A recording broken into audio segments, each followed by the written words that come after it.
لیجئے سماعت فرمائیے رحمت للعالمین۔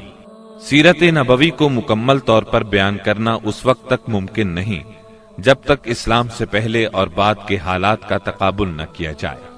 اس لیے ہم اصل مضمون سے پہلے اسلام سے پہلے عرب کی کیفیت بیان کریں گے، عرب اقوام اور ان کی معاشرت کا نقشہ کھینچیں گے، پھر وہ حالات بیان کریں گے جن میں رسول اللہ صلی اللہ علیہ وسلم کی بعثت ہوئی۔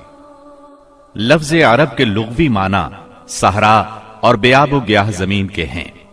عہد قدیم سے یہ لفظ جزیرہ نمائے عرب اور اس میں بسنے والی قوموں پر بولا گیا ہے۔ عرب کے مغرب میں بحر احمر اور جزیرہ نمائے سینا ہے۔ مشرق میں خلیج عرب اور جنوبی عراق کا ایک بڑا حصہ ہے۔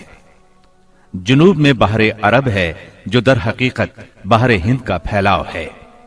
شمال میں ملک شام اور کسی قدر شمالی عراق ہے۔ ان میں سے بعض سرحدوں کے بارے میں اختلاف بھی ہے۔ کل رقبے کا اندازہ 10 لاکھ سے 13 لاکھ مربع میل تک کیا گیا ہے۔ نسلی اعتبار سے مورخین نے عرب اقوام کی 3 قسمیں قرار دی ہیں۔ نمبر 1، عرب بائدہ، یعنی وہ قدیم عرب قبائل اور قومیں جو بالکل ناپید ہو گئیں اور ان کے متعلق ضروری معلومات بھی دستیاب نہیں، مثلا عاد، سمود، تسم، جدیس، عمالقہ وغیرہ۔ نمبر 2، عرب عاربہ، یعنی وہ عرب قبائل جو یعرب بن یشجب بن قحطان کی نسل سے ہیں، انہیں قحطانی عرب کہا جاتا ہے۔ نمبر 3، عرب مستعربہ، یعنی وہ قبائل جو سیدنا اسماعیل علیہ السلام کی نسل سے ہیں، انہیں عدنانی عرب کہا جاتا ہے۔ عرب عاربہ یعنی قحطانی عرب کا اصل گہوارہ ملک یمن تھا۔ یہیں ان کے خاندان اور قبیلے مختلف شاخوں میں پھوٹے، پھیلے اور بڑھے۔ ان میں سے 2 قبیلوں نے بہت شہرت حاصل کی۔ ایک ہمیر جس کی مشہور شاخیں زید الجمہور، قزاع اور سکاسک ہیں۔ دوسرا کہلان جس کی مشہور شاخیں ہمدان، انمار، مزہج، تے، کندہ، لخم، جزام، ازد، اوس، خزرج اور اولاد جفنا ہیں، جنہوں نے آگے چل کر ملک شام میں بادشاہت قائم کی اور آل غسان کے نام سے مشہور ہوئے۔ عرب مستعربہ کے جد اعلیٰ سیدنا ابراہیم علیہ السلام اصلاً عراق کے ایک شہر اور کے باشندے تھے۔ یہ شہر دریائے فرات کے مغربی ساحل پر کوفے کے قریب واقع تھا۔ اس کی کھدائی کے دوران میں جو کتبے برآمد ہوئے ان سے اس شہر کے متعلق بہت سی تفصیلات منظر عام پر آئی ہیں، اور سیدنا ابراہیم علیہ السلام کے خاندان کی بعض تفصیلات معلوم ہوئی ہیں۔ نیز ملک کے دینی اور اجتماعی حالات بھی سامنے آئے ہیں۔ سیدنا ابراہیم علیہ السلام یہاں سے ہجرت کر کے شہر حران تشریف لے گئے تھے، اور پھر وہاں سے فلسطین جا کر اس کو اپنی دعوتی سرگرمیوں کا مرکز بنا لیا، اور دعوت و تبلیغ کے لیے یہیں سے اندرون و بیرون ملک آتے جاتے رہتے تھے۔ ایک بار آپ مصر تشریف لے گئے۔ فرعون نے آپ کی بیوی سیدہ سارہ علیہ السلام کی کیفیت سنی تو بدنیت ہو گیا۔ انہیں بری نیت سے اپنے دربار میں بلایا، لیکن اللہ نے سیدہ سارہ کی دعا کے نتیجے میں غیبی طور پر فرعون کی ایسی گرفت کی کہ وہ ہاتھ پاؤں مارنے لگا۔ اس کی نیت بد اس کے منہ پر مار دی گئی، اور وہ اس حادثے کی نوعیت سے سمجھ گیا کہ سیدہ سارہ اللہ کی نہایت خاص اور مقرب بندی ہیں۔ وہ ان کے اس وصف سے اس قدر متاثر ہوا کہ اپنی بیٹی ہاجرہ کو ان کی خدمت میں دے دیا۔ پھر سیدہ سارہ نے سیدہ ہاجرہ کو ابراہیم علیہ السلام کی زوجیت میں دے دیا۔ ابراہیم علیہ السلام ان دونوں کو لے کر فلسطین واپس تشریف لائے۔ پھر اللہ نے سیدہ ہاجرہ کے بطن سے ابراہیم علیہ السلام کو ایک فرزند ارجمند اسماعیل علیہ السلام عطا فرمایا۔ سیدہ سارہ بے اولاد تھی، اس لیے انہیں بہت غیرت آئی، اور انہوں نے سیدنا ابراہیم علیہ السلام کو مجبور کیا کہ سیدہ ہاجرہ کو ان کے نوزائیدہ بچے سمیت جلا وطن کر دے۔ حالات نے ایسا رخ اختیار کیا کہ انہیں سیدہ سارہ کی بات ماننا پڑی، اور وہ سیدہ ہاجرہ اور اسماعیل علیہ السلام کو لے کر حجاز تشریف لے گئے۔ وہاں انہیں ایک بے آب و گیاہ وادی میں اتار دیا۔ اسی جگہ آج بیت اللہ ہے، اس وقت نہیں تھا، صرف ٹیلوں کی طرح ابھری ہوئی زمین تھی۔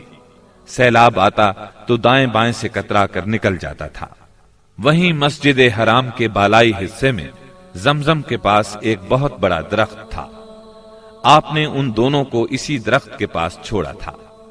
اس وقت مکے میں پانی تھا نہ انسان، اس لیے سیدنا ابراہیم علیہ السلام نے ایک توشہ دان میں کھجوریں اور ایک مشکیزے میں پانی رکھ دیا۔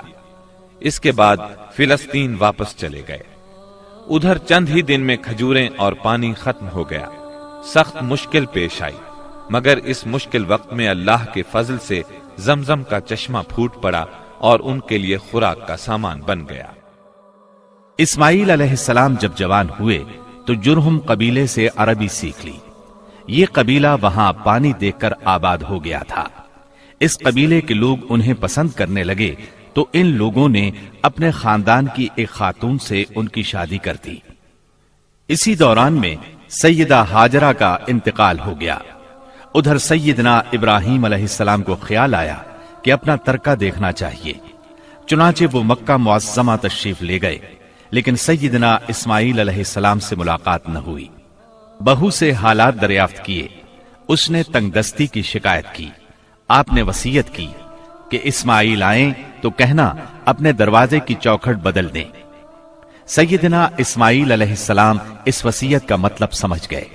انہوں نے بیوی کو طلاق دے دی اور ایک دوسری عورت سے شادی کر لی جو جرہم کے سردار مزاز بن عمرو کی صاحبزادی تھی۔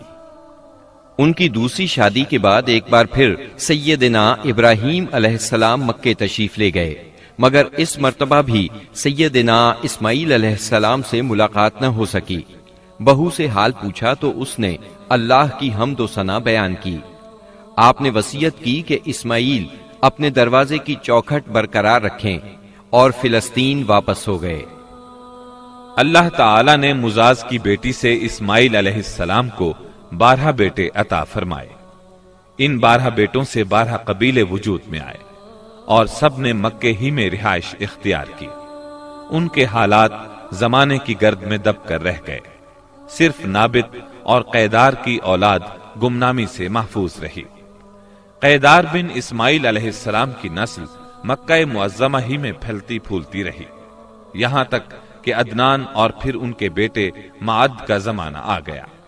عدنانی عرب کا سلسلہ نسب صحیح طور پر یہیں تک محفوظ ہے۔ عدنان نبی صلی اللہ علیہ وسلم کے سلسلہ نسب میں 21ویں پشت میں آتے ہیں۔ بہرحال معد کے بیٹے نزار سے کئی خاندان وجود میں آئے۔ دراصل نزار کے 4 بیٹے تھے اور ہر بیٹا ایک بڑے قبیلے کی بنیاد ثابت ہوا۔ چاروں کے نام یہ ہیں: ایاد، انمار، ربیہ اور مزر۔ ان میں سے آخری 2 قبیلوں کی شاخیں اور شاخوں کی شاخیں بہت زیادہ ہوئیں۔ چنانچہ ربیہ سے اسد بن ربیہ، انزا، عبد القیس، وائل، بکر، تغلب اور بنو حنیفہ وغیرہ وجود میں آئے۔ مزر کی اولاد 2 بڑے قبیلوں میں تقسیم ہوئی۔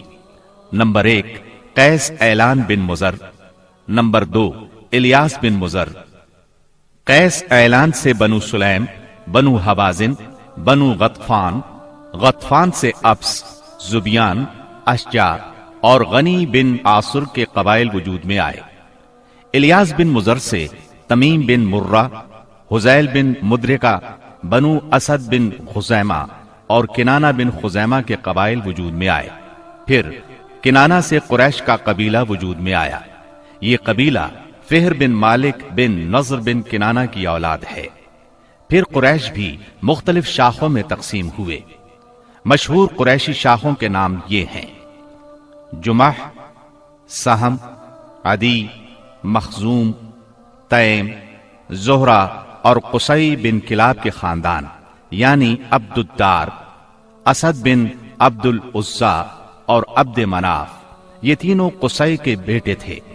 ان میں سے عبد مناف کے 4 بیٹے ہوئے جن سے 4 ذیلی قبیلے وجود میں آئے، یعنی عبد شمس، نوفل، مطلب اور ہاشم۔ انہی ہاشم کی نسل سے اللہ نے ہمارے نبی کریم صلی اللہ علیہ وسلم کا انتخاب فرمایا۔